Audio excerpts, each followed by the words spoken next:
Hi, how you doing? And welcome to my YouTube channel. I'm Charity Light, and I'm just here to motivate you, encourage you, and hopefully let you know that you are the light of the world, a city on a hill that cannot be hidden. So why not shine your light? Today, I just want to talk about waiting on God for a miracle or your manifestation. And because a lot of us complain and we're just like, God, I've been waiting and praying for this thing and it's not happening. How long is it going to take? When is it going to happen for me? And I just want us to read a story from the Bible in the book of Luke. Luke is in the New Testament, and it's Luke 8 and 43 to 48. Okay, it's a story about this woman who had an issue of blood.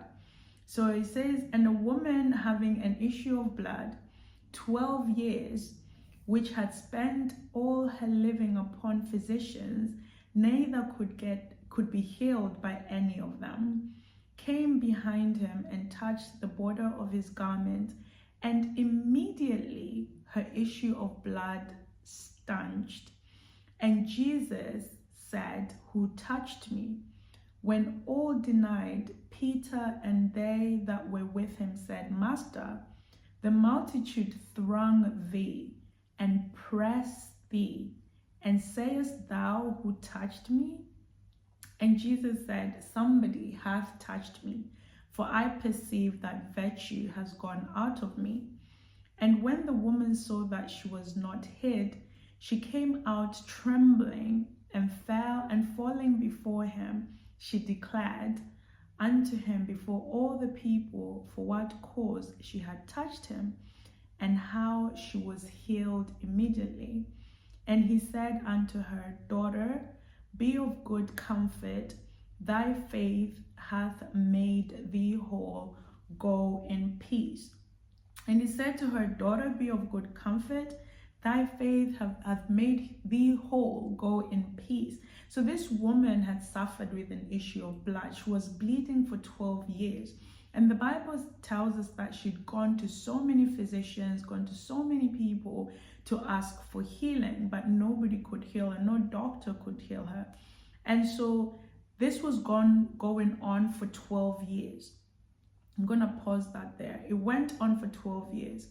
What is it that has gone on in your life for 12 years or more? What is it that has happened in your life that you're thinking, this situation is going on for such a long time, and it seems to be going on for long? She's going through this issue for 12 years. If you're a woman and you understand this bleeding, she was bleeding for 12 years. Imagine we bleed for like 3 days or 4 days and we're just like, oh. But imagine having this issue for 12 years. This is what the suffering she was going through, being stinky. She had the stench around her, and obviously maybe people were like, "Whoa, don't come near me, you don't smell very good." And they would say all these things to her, and she went through this for 12 years. And one day, one faithful day, she meets this man Jesus, and she touches him, and the Bible says immediately she got healed. 12 years, immediately. 12 years to immediately. Sometimes we've prayed for so long, or we've believed for so long, and we're just like, why isn't it happening? She had it for 12 years, and in just one day, the healing came. She just touched, and immediately she didn't have to pay. She didn't have to go to a doctor. She didn't have to spend money. It was just a touch of Jesus, and healing came. So what am I trying to say? That sometimes we can have these 12-year experiences, or 30-year experiences, 40-year experiences that can be changed in just an immediate circumstance, an immediate time, that Jesus will come and you touch the hem of his garment and everything goes well. So when you look at that story and you compare it to yourself, or compare it to the situation that you're going through, you can always sit in that and say, even if it's gone on for 12 years, that woman didn't look to the left, she didn't look to the right. Maybe the physician said, "You never get better, this will never happen for you. Healing is not possible. It's not possible for us to heal you. She continued to seek. She continued to pray. She continued to look. She didn't stop looking. She didn't stop seeking. She just continued until the day her intuition said to her, touch the helm of that guy. She probably didn't know she was going to get healed. She was just doing it. So how important is it for us to listen to our inner self? How important is it for us to listen to the God that is within? The God that will speak to you and say, go here and go there, do this and do that. Because sometimes we give up before our, before our 12 years. We give up before our immediate healing comes. Because you just say, I've been doing this for 12 years, or I've been doing it for 20 years and it's not happening. And I hear a lot of people say to me, Charity, you don't understand.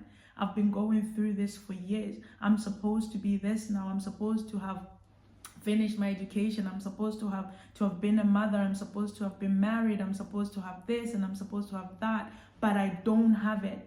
And the 12 years have passed, the 20 years have passed, and nothing has come out of it. And because nothing has come out of it, we end up giving up. There's a story that Elle Nightingale talks about, the echoes of diamonds. And I'm just going to read this to you.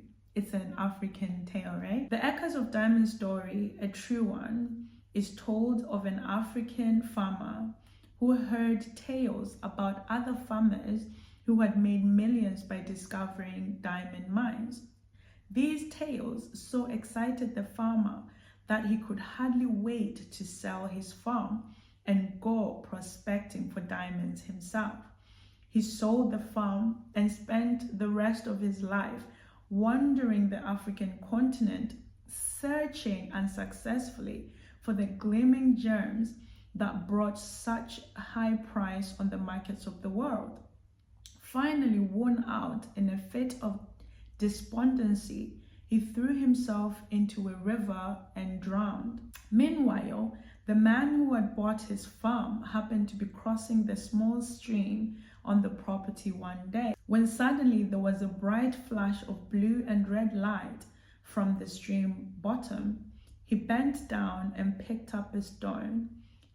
It was a good-sized stone, and admiring it, he brought it home and put it on his fireplace mantle as an interesting curiosity. Several weeks later, a visitor picked up the stone, looked closely at it, hefted it in his hand, and nearly fainted. He asked the farmer if he knew what he'd found.